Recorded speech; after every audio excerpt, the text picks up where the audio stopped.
So what we're doing today is we're ranking 1 through 12 coaches Paul would want to hang out with in the offseason. Okay. And I tried to do a mix of fun people, weird people, and some people I think you'll immediately be like, no, I don't want to hang out with that person. Sorry to Garrett, because I think he knows one of them pretty well. Yeah. Yep. All right, here we go. All right. Deion Sanders. Oh, man. I don't think Deion is quite as fun as he used to be. I mean, like, for all the flash and all that stuff, I want to put him at, like, and I love Deion Sanders. He's we're Florida State guy, yeah. Florida State guy. We're from the same old town, North Fort Myers. I'm going to put him at 3. Did you guys see Deion at Radio Row? I did not. Saw Shadur and Travis They were Hunter. right behind us. Oh, Yeah, Travis right. is doing like a show, right? Yeah, Both so of was them had Shadur. their show, Yeah, both yeah. of them had a show. I just saw him. I don't know who it was. Deion was interviewed by 2 young ladies, and one of them said that they like dark chocolate. And then Deion went in the time machine back to 1995 and was just like spitting game. And it was kind of uncomfortable. But everybody seemed to be in on it, so I guess that's okay. Yeah. Anyway, here we go.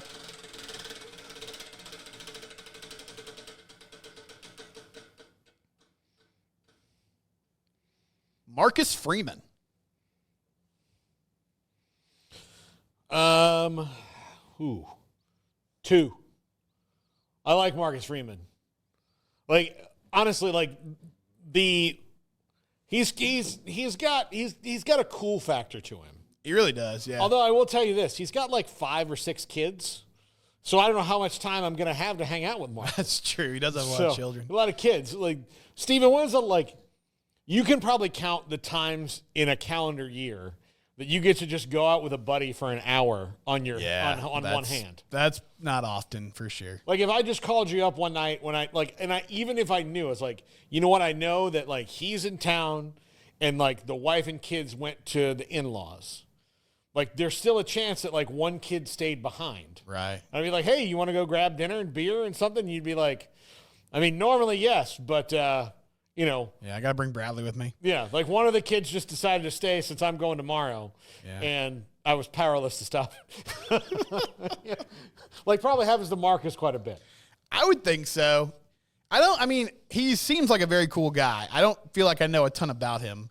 I mean, obviously, like, on the media circuit during the national championship game, you learned about his story, which is really cool, but maybe he's got he obviously has to have a good personality, right? Because he's gotten the talent at Notre Dame that they haven't had in a long time. So I guess he's probably pretty gregarious in person.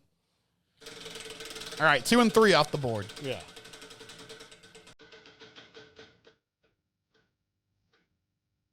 Ryan Day.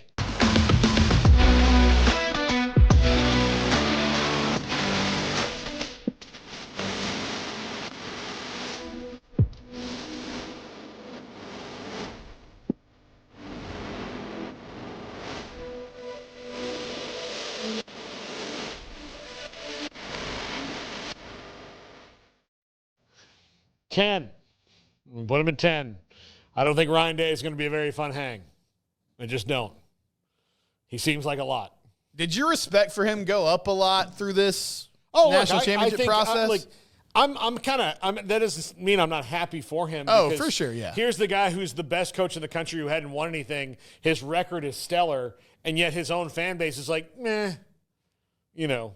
We could take him or leave him. He's not Mr. Personality. Yeah, no, but he's not. Yeah, but they also still love Urban Meyer, and they don't care what Urban Meyer does to anyone else. So they're like, well, Urban won a title, one title there, and he was automatically on this pedestal above Ryan Day. And you know, the worst thing I can say about Ryan Day is like, yeah, probably not a good hang. The worst thing I can say about Urban Meyer is, I don't have enough time on the rest of this show. So let's, that's why I was like, look, he's actually been better, except for that one thing. He's been consistent and better in changing times that Urban didn't have to deal with, which if he had to deal with NIL for 1 second, he'd have another cluster headache and quit. So don't give me that crap. Enjoy what you have. Every other school in the country, save for maybe 3, would kill to have Ryan Day. Oh, for sure, yeah. So personality or no. No. He's a great football coach. That's what matters. But again, if you're talking about hanging out with him, I honestly think it'd be like, so, there's a new restaurant across town. He's like, yeah, but there's also, you been to the Golden Corral? It's just more, it's kind of more my speed. It's convenient. Yeah, it's convenient. You can get whatever you want. There's not pressure. If I want pizza and mashed potatoes, I can do that. You're like, okay, I don't, I was going to take you out for a nice steak, Ryan. He's like, yeah, they got steak there. It's okay. They got steaks piled on top of steaks. I know the guy at the meat cutting station. He's a good dude. I'll tell him to give me a medium rare, and he'll bring it out.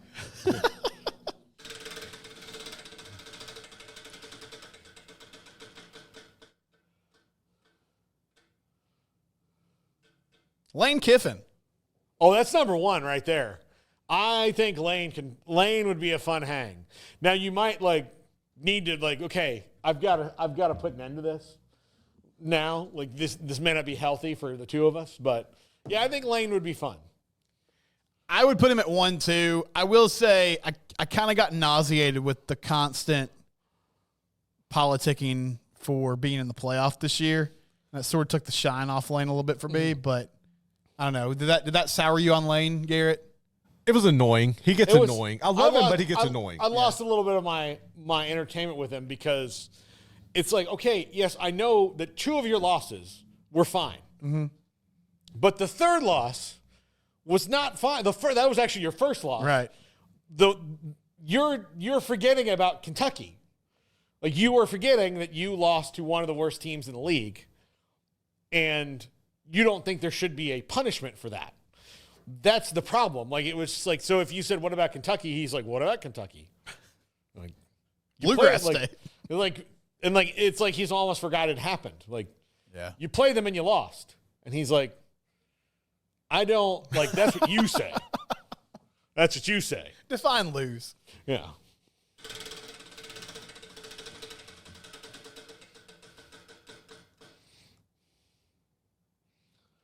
Lincoln Riley. 9. I used to think Lincoln was way cooler. Then he posts this awful stuff he cooks non-ironically. It's not like, oh, look what I messed up. Right. It's good thing I know how to coach football. Made some good brisket today. Yeah. Or that ahi tuna he butchered. Yeah. What are you doing? He cut the brisket against the grain too. What are you doing? I know. You talk about a fall from grace. It feels like we're a long way away from the Baker Kyler days where he was just the wonderkin that everybody wanted. Yeah. Did you guys see Rob Ryan's press conference though the other day? Yeah. Where he was just he looked like Maui and yeah, he's talking about Maui. Did you not see this, Garrett? No, I didn't see this one. He had media availability, and it looked like he had just taken 2 gummies, and they just put him up there to do a presser. He was just reminiscing about old players. No, I've actually gotten to hang out with Rob Ryan one time in San Antonio with Tim McMahon, as a matter of fact. Okay. We were all in this bar that Randy Galloway liked to go to. So Tim McMahon was there, and Rob Ryan came in, and I just sat there at the bar and listened to Rob Ryan tell stories. It's awesome. You want to talk about Lane Kiffin get out, the Ryan brothers, same time? Dude, dream. Absolute dream to hang out with Rex and Rob. Absolute dream. I love it. They're hilarious.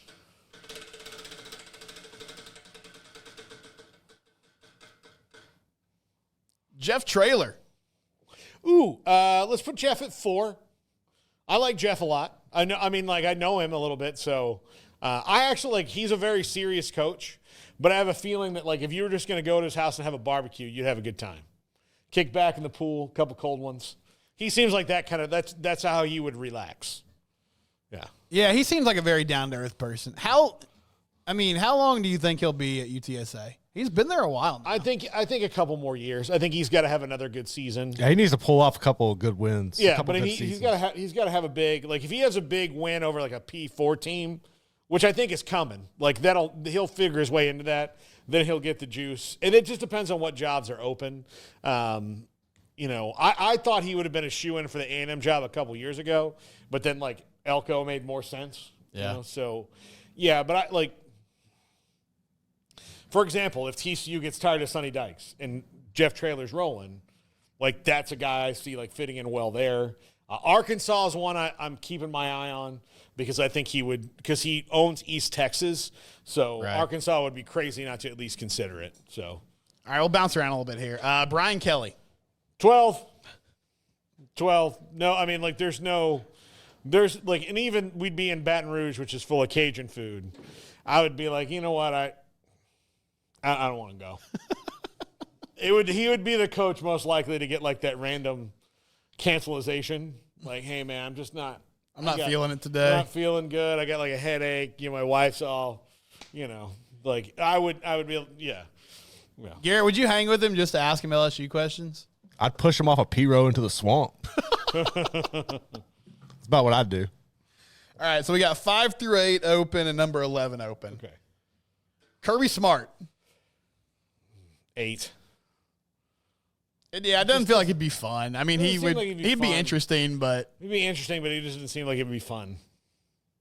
Like he spent like all he knows is football. Like if you're like, hey man, what shows are you watching? Yeah, like have you seen The Sopranos? He'd be like, I don't have time for that. Recruiting. Like, I mean, like you never had time. Like even back when it was on and you weren't a coach. Like, nah, just footballing, man. Like the life mapping. Yeah. Like, hey, who's your favorite Office character? He's like, it's shows for wimps. I'm like, okay, all right, well, I don't really like. He's the one like I don't really watch things. Yeah. Great. Mike Gundy. 7. As much as he might seem fun, like I've seen the man like in action in the public. He doesn't seem that sociable. Like maybe he would be, but like he just doesn't seem like. Oh, you think like in a real environment he'd actually be pretty quiet and reserved? Yeah, I mean he's not like. Look, he comes to Big 12 Media Days. He does Oklahoma City. He does National. And he does Robert Allen. And maybe if there's another Stillwater guy there, like any Oklahoma State people that are like Oklahoma State, like went to Oklahoma State, that's who he talks to. He doesn't talk to us. He doesn't talk to anybody. He doesn't go talk to Dallas Station, Austin, like nowhere. Doesn't do it. So it leads me to believe that he's not he's probably just not a great conversationalist. Yeah. All right, we got 5, 6, and 11 left. Okay. Dave Aranda. Oh, Dave's 5. I like if I knew he was on this list, I might have ranked him higher. And I mean, we've hung out with Dave Aranda, so I can tell you he's like you can talk to Dave about anything in the world. He's cool. I mean, we sat and I talked to him in the airport in Las Vegas this year for 25 minutes. Football came up at the end. I mean, it was just like different things. It just Dave, you want to have dinner with Dave Aranda. Yup. Mike Norvell. I guess I got to put him at 6 then, don't I? I got to put him at 6. Mike Norvell, here's the other thing about Mike. I think Mike might have a little bit of Gundy in him in that I don't know how excitable and sociable he is outside of the football environment. Right. I mean, you could ask him a lot about Florida State. Yeah, I could ask, like, I would want to talk to him. Part of my thing is like, I would be like, Mike. Let me pull you aside here. Here's the thing.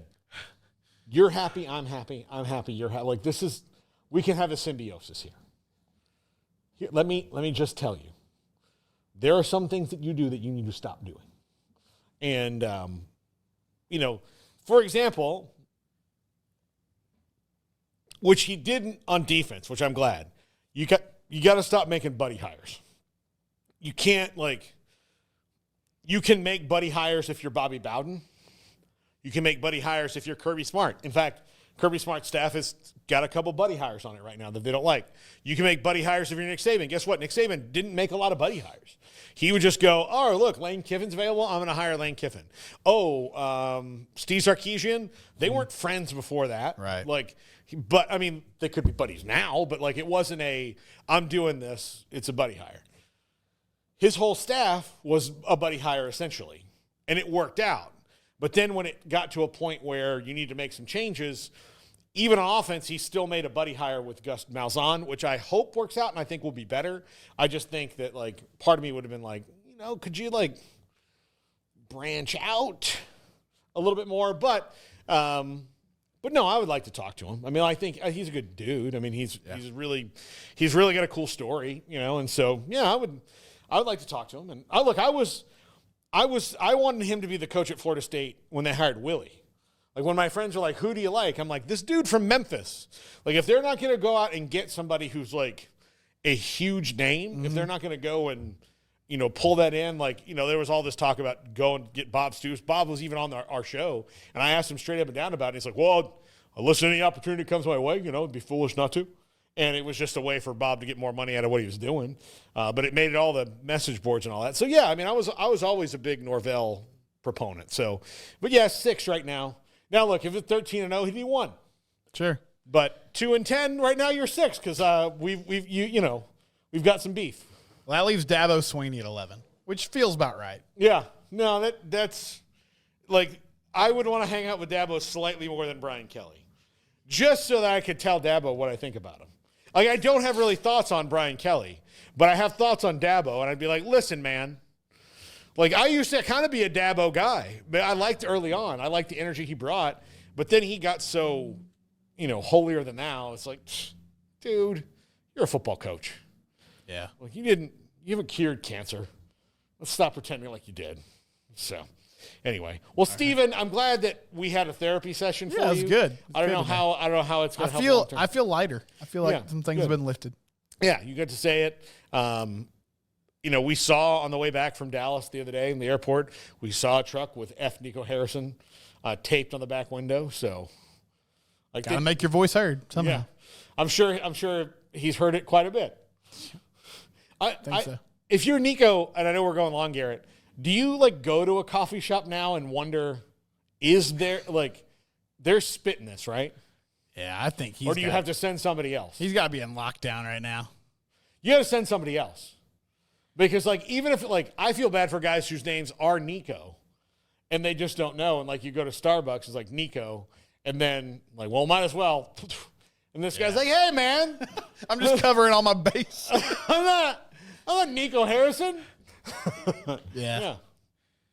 Yeah, I mean, that's another thing is they've been, I'm sorry, I know we need to go. They've been so clueless about it. It's like they just, oh, did we make a mistake? Did we do something that people don't like? Yeah. Yes. Yeah. No, I would have loved to hear Jason Kidd on the other end of the phone. Oh, man. When Nico called and goes, hey, I traded Luka to the Lakers. And you've been like, you mean for the whole franchise?